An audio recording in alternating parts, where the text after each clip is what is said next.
Hi class, my name's Carolina Gonzalez, and this was my research journey. My research question, is the notion of the self real or an illusion, was inspired by an AP psychology lesson my teacher, Mrs. Carlton, taught our class on self-concept.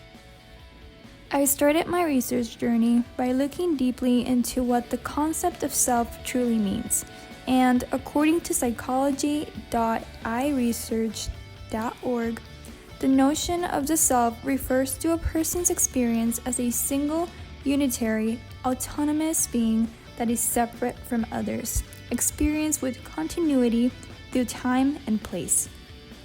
After being exposed to the psychological definition of the self, I immediately assumed it was, in fact, real. But I wanted others' opinion on the issue, so I turned to Instagram polls and asked my friends and some family members what their input was. I found that 95% of participants agreed with me in believing that the notion of the self was in fact real. I continued my journey during our visit to the library on September 26. I ran into an article by Ella Rhodes called Shattering the Self. In it, Rhodes states how she believes self-concept is real, and in her own words, probably the most important construct we have in our psychology.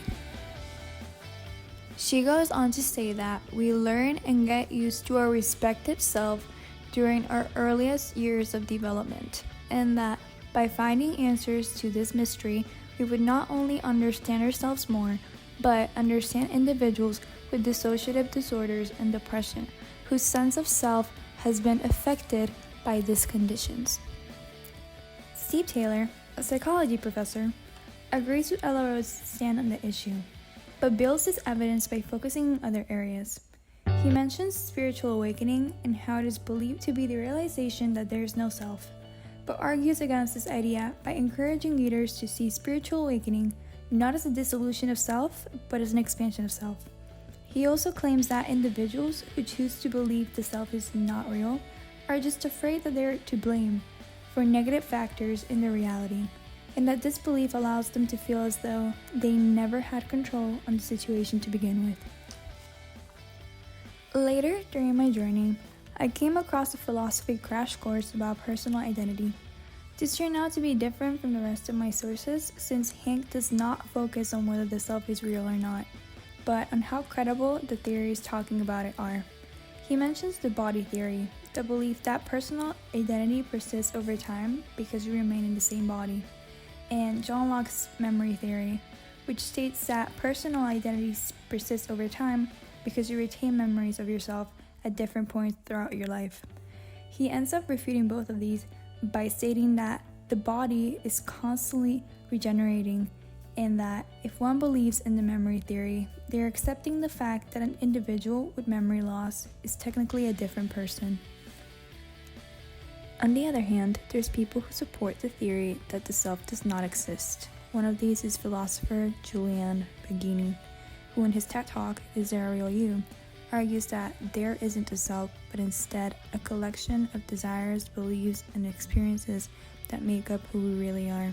He uses the example of a watch and its parts to further explain his point. We say the watch has a face and hands and a mechanism and a battery, but what we really mean is we don't think there is a thing called the watch to which we then attach all these bits. We understand very clearly that you get the parts of the watch, you put them together, and you create a watch. Now, if everything else in the universe is like this, why are we different? Why think of ourselves as somehow not just being a collection of all our parts, but somehow being a separate, permanent entity which has those parts? Lastly, I found a Big Think video with neuroscientist and philosopher Sam Harris, who just like Julian Baggini, doesn't believe in the concept of self. Throughout the video, Harris elaborates on a handful of reasons he doesn't support the existence of a self, but mostly focuses on the anatomical aspect of it, stating there's no part of the brain that supports that the self is real. Heads. Now that sense of being a subject, a locus of consciousness inside the head, is an illusion. That is, it makes no neuroanatomical sense. There's no place in the brain for your ego to be hiding. We know that everything you experience, your conscious emotions and thoughts and and moods and the impulses that initiate behavior. All of these things are delivered by myriad different processes in the brain that are spread out over the whole of the brain, that they can be independently erupted. We have a changing system. We are a process. And there's not one unitary self that's carried through from one moment to the next, unchanging. Looking back at my sources, I've gotten to the conclusion that there's no set answer to whether the self is real or not. I originally assumed the self was a real concept, but after finalizing my research journey, I don't necessarily feel the same way anymore. Lastly, if I had time to continue, I would have liked to do some research on how these theories make people feel.